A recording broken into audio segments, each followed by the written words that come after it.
Hi, എവർക്കും spoken English ക്ലാസ്സിലേക്ക് സ്വാഗതം.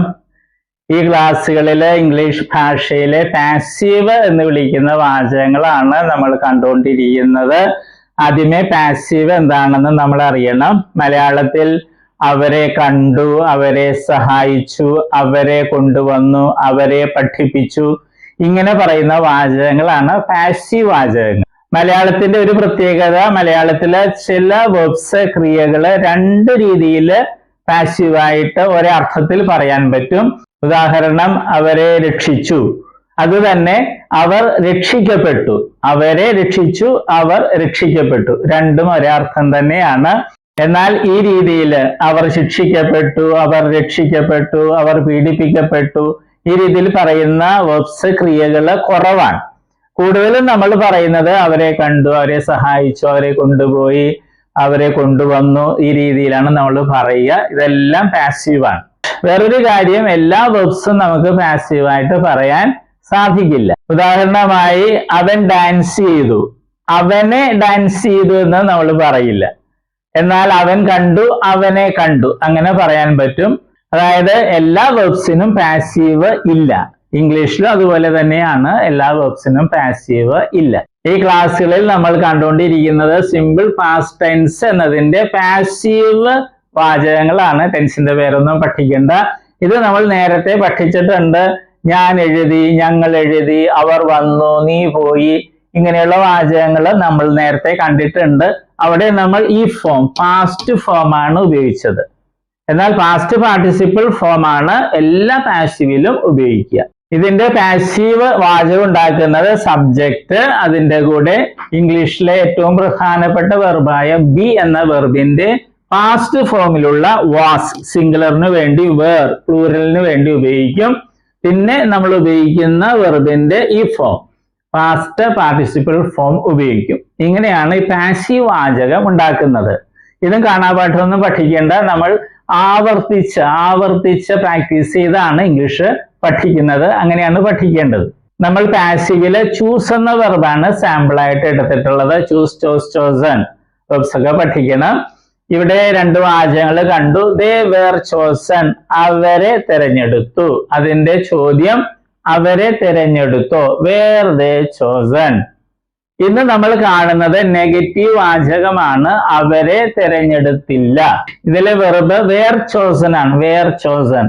അപ്പോൾ നോട്ട് വേറിന് ശേഷം വെച്ചാൽ നെഗറ്റീവ് കിട്ടും. അവരെ തിരഞ്ഞെടുത്തില്ല. They were not chosen, they were not chosen. Were നോട്ടിന്റെ ഷോർട്ട് ഫോം ആണ് വേൺഡ്. വേറിന്റെ എന്നല്ല, വേൺഡ് എന്നാണ് ഉച്ചരിക്കേണ്ടത്.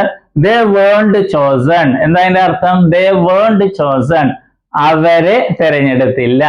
ഇതെല്ലാം പ്ലൂറൽ ആണ്. We, you, they, my friends, ഇതെല്ലാം പ്ലൂറൽ ആണ്. നമുക്ക് നോക്കാം. We weren't chosen, we weren't chosen, ഞങ്ങളെ തിരഞ്ഞെടുത്തില്ല. മുൻപ് പഠിച്ചത് we didn't choose, we didn't choose, ഓർക്കുന്നുണ്ടോ? വി ഡിൻ ചൂസ്, ഞങ്ങൾ തിരഞ്ഞെടുത്തില്ല. വി വേൺഡ് സെൻഡ്, ഞങ്ങളെ അയച്ചില്ല. മുൻപ് കണ്ടത് വി ഡിൻ സെൻഡ്, ഞങ്ങൾ അയച്ചില്ല. ഇത് ഞങ്ങളെ അയച്ചില്ല. ആ വ്യത്യാസം അറിയണം. ഇത് പാസീവാ. വി വേൺഡ് ടോട്ട്, ഞങ്ങളെ പഠിപ്പിച്ചില്ല. മുൻപ് കണ്ടത് വി ഡിൻ ടീച്ച്, ഞങ്ങൾ പഠിപ്പിച്ചില്ല. വി വേൺഡ് ഹെൽപ്ഡ്, വി വേൺഡ് ഹെൽപ്ഡ്, ഞങ്ങളെ സഹായിച്ചില്ല. മുൻപ് കണ്ടത് വി ഡിൻ ഹെൽപ്പ്, ഞങ്ങൾ സഹായിച്ചില്ല. വി വേൺഡ് ടോൾഡ്, ഇത് ശ്രദ്ധിക്കണം. വി വേൺഡ് ടോൾഡ്, ഞങ്ങളോട് പറഞ്ഞില്ല. മുൻപ് കണ്ടത് വി ഡിൻ ടെൽ, ഞങ്ങൾ പറഞ്ഞില്ല. ഓക്കെ.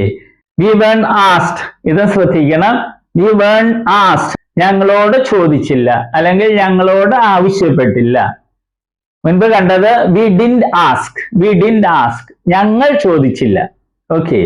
അടുത്തത് യു. യു എപ്പോഴും പ്ലൂറലാണ്. യു വേൺഡ് ചോസൺ, യു വേൺഡ് ചോസൺ, നിന്നെ തിരഞ്ഞെടുത്തില്ല. മുൻപ് കണ്ടത് യു ഡിൻ ചൂസ്, നീ തിരഞ്ഞെടുത്തില്ല, അല്ലെങ്കിൽ നിങ്ങൾ തിരഞ്ഞെടുത്തില്ല. ആ രീതിയിൽ നിങ്ങൾ പ്രാക്ടീസ് ചെയ്യണം. അടുത്തത് ദേ, അവർ, യുവർ. ദേ വേൺഡ് ചോസൺ, അവരെ തിരഞ്ഞെടുത്തില്ല. മുൻപ് കണ്ടത് ദേ ഡിൻ ചൂസ്, അവർ തിരഞ്ഞെടുത്തില്ല. ദേ വേൺഡ് സെൻഡ്, അവരെ അയച്ചില്ല. മുൻപ് കണ്ടത് they didn't send, they didn't send, അവർ അയച്ചില്ല. ഇതുപോലെ പ്രാക്ടീസ് ചെയ്യുക. അടുത്തത് മൈ ഫ്രണ്ട്സ്, പ്ലൂറലാണ്. ഏത് പ്ലൂറൽ വേണമെങ്കിലും വയ്ക്കാം. My parents, your brothers, the students, the girls, the boys, പ്ലൂറലായാൽ ഇതുപോലെ പറയാൻ പറ്റും. My friends weren't chosen. My friends weren't chosen. എന്റെ കൂട്ടുകാരെ തിരഞ്ഞെടുത്തില്ല. മുൻപ് കണ്ടത് my friends didn't choose. My friends didn't choose. എന്റെ കൂട്ടുകാർ തിരഞ്ഞെടുത്തില്ല. My friends weren't taught. My friends weren't taught. എന്റെ കൂട്ടുകാരെ പഠിപ്പിച്ചില്ല. മുൻപ് കണ്ടത് my friends didn't teach. My friends didn't teach. എന്റെ കൂട്ടുകാർ പഠിപ്പിച്ചില്ല. ആ രീതിയിൽ പ്രാക്ടീസ് ചെയ്യാം. ഇവിടെ ഇതുപോലെ മറ്റ് വാക്കുകളൊക്കെ ഉപയോഗിക്കാം. നായ്ക്കളെ കൊണ്ടുവന്നില്ല. നായ്ക്കളെ കൊണ്ടുവന്നില്ല എങ്ങനെ പറയും? Dogs weren't brought. Dogs weren't brought. were not brought അല്ലെ? അതിന്റെ ഷോർട്ട് ഫോം ആണ് weren't. Dogs weren't brought. നായ്ക്കളെ കൊണ്ടുവന്നില്ല.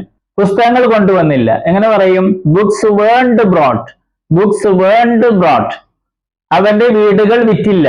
അവന്റെ വീടുകൾ വിറ്റില്ല. His houses weren't sold. His houses weren't sold. ആ രീതിയിൽ നിങ്ങൾ പ്രാക്ടീസ് ചെയ്യണം. ഈ വാചകം നോക്കുക. They weren't told to clean the room. They weren't told. അവരോട് പറഞ്ഞില്ല. എന്ത്? To clean the room. Room clean ചെയ്യാൻ അവരോട് പറഞ്ഞില്ല. ഇതുപോലെ ഈ വാക്കുകളൊക്കെ വയ്ക്കാം. My friends weren't told to clean the room. My friends weren't told to clean the room. Room clean ചെയ്യാൻ എൻ്റെ കൂട്ടുകാരോട് പറഞ്ഞില്ല. ഇതുപോലെ പ്രാക്ടീസ് ചെയ്യണം. മുൻപ് പഠിച്ച ഇത് വെച്ച് പ്രാക്ടീസ് ചെയ്യുന്നത് കുറെ കൂടി നന്നായിരിക്കും. ഏറ്റവും പ്രധാനപ്പെട്ടത് പാസീവ് വാചകം എന്താണെന്ന് മനസ്സിലാക്കണം. പിന്നെ നമ്മൾ പ്രാക്ടീസ് ചെയ്യണം. പ്രാക്ടീസ് ചെയ്യുന്നില്ലെങ്കിൽ ഇംഗ്ലീഷ് ഒന്നും പറയില്ല. നമ്മൾ അറിഞ്ഞിരിക്കും, പക്ഷെ സംസാരിക്കാൻ പറ്റില്ല. പ്രാക്ടീസ് ചെയ്യണം. രണ്ടുപേർ ഒരുമിച്ച് പ്രാക്ടീസ് ചെയ്യുകയാണെങ്കിൽ തെറ്റുപറ്റിയാൽ തിരുത്താൻ പറ്റും. അതുപോലെ ബോറടിക്കുകയില്ല. പിന്നെ പ്രാക്ടീസ് ചെയ്യേണ്ട രീതി ആദ്യം മലയാളം പറഞ്ഞ് അതിന്റെ ഇംഗ്ലീഷാണ് മറ്റേയാൾ പറയേണ്ടത്. ഇവിടെ നമ്മൾ ഇംഗ്ലീഷ് പറഞ്ഞ് പിന്നെ മലയാളം പറയുന്നത്. പ്രാക്ടീസ് ചെയ്യുമ്പോൾ ആദ്യം മലയാളം പറയുക, മറ്റേയാൾ അതിന്റെ ഇംഗ്ലീഷ് പറയുക. ഓക്കെ. ഇനി വെബ്സിന്റെ ലിസ്റ്റ് ഉണ്ട്. എല്ലാവർക്കും കുറച്ച് വെബ്സ് പഠിക്കണം, പുതിയ വെബ്സ് പഠിക്കണം. അതുപോലെ പുതിയ വാക്കുകൾ, ഇംഗ്ലീഷ് വാക്കുകൾ പഠിക്കണം. അർത്ഥം, ഉച്ചാരണമൊക്കെ പഠിക്കുക. വളരെ പ്രധാനപ്പെട്ടതാണ്. നെറ്റിൽ നിന്ന് നമുക്ക് സിമ്പിൾ ഇംഗ്ലീഷിലുള്ള കഥകള് അതുപോലെ സംഭാഷണമൊക്കെ ലഭ്യമാണ്. അതൊക്കെ വായിച്ചു നോക്കുക. നമുക്ക് പുതിയ വാക്കുകളൊക്കെ പഠിക്കാൻ പറ്റും. വളരെ മനോഹരമായി ഭയമില്ലാതെ സുന്ദരമായിട്ട് നമുക്ക് ഇംഗ്ലീഷ് പറയാൻ പറ്റും. Okay, all the best. നമ്മൾ വെർബുകളാണ് കാണുന്നത്. വെർബ്സ് എന്ന് പറയുന്നത് ക്രിയകൾ അല്ലെ? വരിക, പോവുക എന്നൊക്കെ പറയുന്നതാണ് വെർബ് അല്ലെ ക്രിയകള്. അപ്പൊ വെർബിന് അല്ലെ ക്രിയക്ക് ധാരാളം രൂപങ്ങളുണ്ട്. ഉദാഹരണമായിട്ട് മലയാളത്തിൽ എഴുതുക എന്ന ക്രിയ അല്ലെങ്കിൽ വെർബ് എടുക്കുക. അങ്ങനെ ഒത്തിരി രൂപങ്ങൾ. എഴുതുക, എഴുതും, എഴുതുകയാണ്, എഴുതിയിട്ടുണ്ടായിരുന്നു, എഴുതുവാൻ, എഴുതുമായിരുന്നു, എഴുതണമായിരുന്നു. അങ്ങനെയൊക്കെ ധാരാളം രൂപങ്ങൾ മലയാളത്തിലുണ്ട്. അതുപോലെ ഇംഗ്ലീഷിലുണ്ട്. ധാരാളം ഫോംസ്, രൂപങ്ങളുണ്ട്. അതിൽ 4 എണ്ണമാണ് ഇംഗ്ലീഷിലെ ഏറ്റവും പ്രധാനപ്പെട്ട രൂപങ്ങൾ. അതേതൊക്കെയാണ്? ഫോം എന്ന് വെച്ചാൽ രൂപം. Base form, present form, past form, past participle form. ഈ 4 രൂപങ്ങളാണ് ഏറ്റവും പ്രധാനപ്പെട്ടത്. കാരണം ഇംഗ്ലീഷില് എല്ലാ ടെൻസ് എന്ന് പറയുന്നത് അത് മറ്റൊക്കെ ഉണ്ടാക്കുന്നത് ഈ 4 എണ്ണത്തില് ഏതെങ്കിലുമൊക്കെ ഉപയോഗിച്ചാണ് ടെൻസും മറ്റും ഉണ്ടാക്കുന്നത്. അപ്പൊ ഈ 4 എണ്ണം അറിഞ്ഞിരിക്കണം. എങ്കിലേ ഇംഗ്ലീഷ് സംസാരിക്കാനും എഴുതാനൊക്കെ സാധിക്കുകയുള്ളൂ. ഉദാഹരണമായിട്ട് നമ്മൾ ബേസ് ഫോം അല്ലേ? ഉദാഹരണമായിട്ട് റൈറ്റ് എന്ന വെർബ് എടുക്കുന്നു. അതിന്റെ അർത്ഥം എന്താണ്? എഴുതുക. പ്രസന്റ് ഫോമില് റൈറ്റ് ഉണ്ട്, റൈറ്റ്സും ഉണ്ട്. ഇത് പ്ലൂറലാണ്, ഇത് സിംഗുലർ ആണ്. ഇതിന്റെ അർത്ഥം എന്താണ്? എഴുതാറുണ്ട് അല്ലെങ്കിൽ എഴുതുന്നു. ഇത് രണ്ടുപേരെ അർത്ഥം മലയാളത്തില്. പല കുട്ടികളും പ്രസന്റ് ഫോമിൽ ചോദിക്കുമ്പോൾ അവര് എഴുതുക എന്ന് പറയും. അത് തെറ്റാണ്. ഈ പ്രസന്റ് ഫോമില് റൈറ്റിന്റെ അർത്ഥം എഴുതാറുണ്ട് എന്നുള്ളതാണ്. എഴുതുക എന്നുള്ളത് ബേസ് ഫോമാണ്. ഇത് ഒത്തിരി പേര് തെറ്റായിട്ട് സ്കൂളിൽ പഠിച്ചിട്ടുണ്ട്. പാസ്റ്റ് ഫോമില് അതിന്റെ അർത്ഥം എന്താണ്? വാക്ക് എന്താണ്? റോട്ട്. അതിന്റെ അർത്ഥം എഴുതി എന്നുള്ളതാണ്. പിന്നെ പാസ്റ്റ് പാർട്ടിസിപ്പിൾ ഫോം ഉണ്ട്. അതിന്റെ റൈറ്റിൻ്റെത് റിട്ടൺ എന്നുള്ളതാണ് ആ ഫോം. അതിന് പല അർത്ഥങ്ങളുണ്ട്, മാറി മാറി വരും. പിന്നെ ഒരു കാര്യം നമ്മൾ അറിഞ്ഞിരിക്കുക, ഈ ബേസ് ഫോമും പ്രസന്റ് ഫോം പ്ലൂറലും, ബേസ് ഫോമും പ്രസന്റ് ഫോം പ്ലൂറലും ഇംഗ്ലീഷ് ഭാഷയിലെ വെർബുകൾക്ക് ഒരെണ്ണത്തിനൊഴികെ, ബി എന്ന വെർബിനൊഴികെ ബാക്കി എല്ലാ വെർബുകൾക്കും ഒരേപോലെയാണ്. സ്പെല്ലിങ്ങും ഉച്ചാരണമൊക്കെ ഒരേപോലെ തന്നെയാണ്. ഏത്? ബേസ് ഫോമും പ്രസന്റ് ഫോം പ്ലൂറലും. അർത്ഥം വ്യത്യാസമുണ്ട്. ബേസ് ഫോമിൽ എഴുതുക എന്നുള്ളതാണ് റൈറ്റ് എന്ന് പറയുമ്പോൾ, പ്രസന്റ് ഫോമിൽ റൈറ്റ് എന്ന് പറയുമ്പോൾ എഴുതാറുണ്ട് എന്നുള്ളതാണ്. ഇംഗ്ലീഷ് ഭാഷയിൽ 1,70,70,000-ലധികം വെർബുകൾ, ക്രിയകളുണ്ട്. അപ്പൊ അതില് ഈ വെർബ് ഒഴിച്ച് ബി എന്നൊരു വെർബ് ഉണ്ട് ഇംഗ്ലീഷില്, അത് ഒഴിച്ച് ബാക്കി എല്ലാ വെർബുകളുടെയും ബേസ് ഫോമും പ്രസന്റ് ഫോം പ്ലൂറലും ഒരേപോലെ, ഒരേ സ്പെല്ലിംഗ്, ഒരേ ഉച്ചാരണം. ഓക്കെ, അതുകൊണ്ട് നമ്മൾ ഇത് പ്രത്യേകിച്ച് പഠിക്കില്ല. നമ്മൾ ഇത് മൂന്നുമാണ് പഠിക്കുന്നത്. അത് നമ്മൾ സ്കൂളിൽ പഠിച്ചിട്ടുണ്ട് അല്ലെ? Come, came, come, go, went, gone, അത് തന്നെ സാധനം.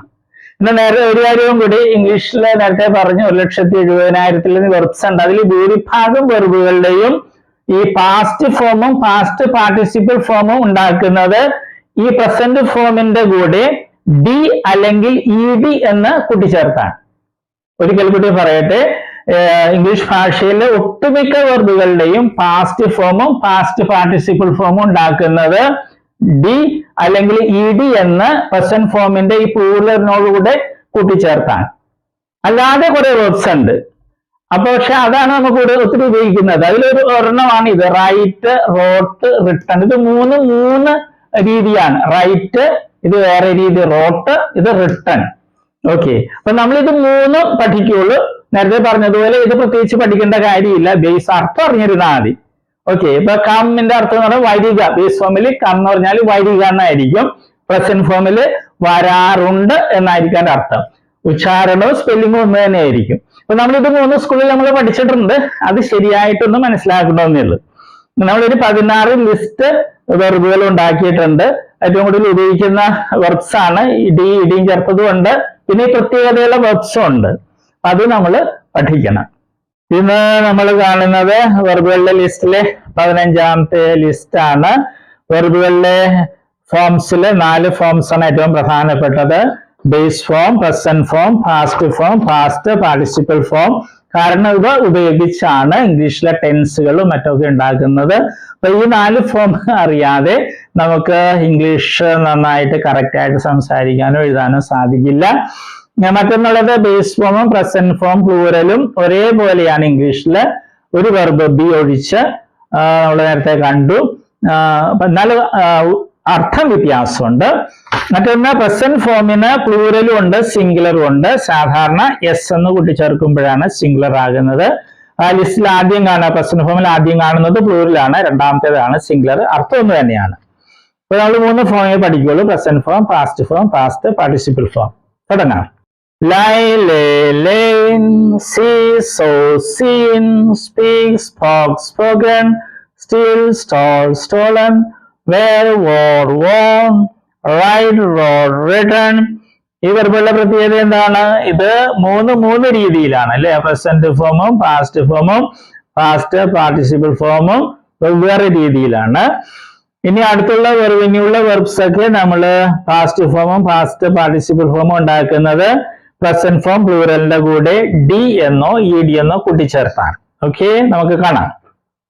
afford, afforded, afforded, annoy, annoyed, annoyed, attach, attached, attached, alert, alerted, alerted, upload, uploaded, uploaded, attend, attended, attended, cow, cowed, cowed, cost, cost, cost, check, checked, checked, cuff, cuffed, cuffed, dare, dared, dared, depend, depended, depended, expand, expanded, expanded, fade, faded, faded, fetch, fetched, fetched, float, floated, floated, fix, fixed, fixed, guard, guarded, guarded, identify, identified, identified, interrupt, interrupted, interrupted, introduce, introduced, introduced, knit, knit, knit.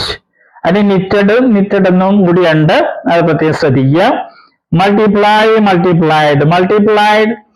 ഈ വെർബുകളൊക്കെ ഇംഗ്ലീഷിൽ ഏറ്റവും കൂടുതൽ ഉപയോഗിക്കുന്ന വെർബുകൾ ലിസ്റ്റിൽ പെട്ടതാണ്. അത് പ്രത്യേകം ശ്രദ്ധിക്കണം. പിന്നെ ചിലതിലൊക്കെ സിംഗുലർ ആകുമ്പോൾ വെറുതെ എസ് ആയിരിക്കില്ല, സ്പെല്ലിങ്ങിലൊക്കെ ചിലപ്പോൾ വ്യത്യാസം വന്നിട്ടുണ്ടാവും. അപ്പൊ എഴുതുമ്പോൾ കറക്റ്റ് ആയിട്ട് എഴുതാൻ അത് പ്രത്യേകം ശ്രദ്ധിക്കണം. അല്ലെ പാസ്റ്റും പാസ്റ്റ് പാർട്ടിസിപ്പിളിലൊക്കെ ചിലപ്പോൾ അക്ഷരങ്ങൾ ഇരട്ടിച്ചിട്ടുണ്ടാവും. അതും പ്രത്യേകം ശ്രദ്ധിക്കണം. Okay, all the best.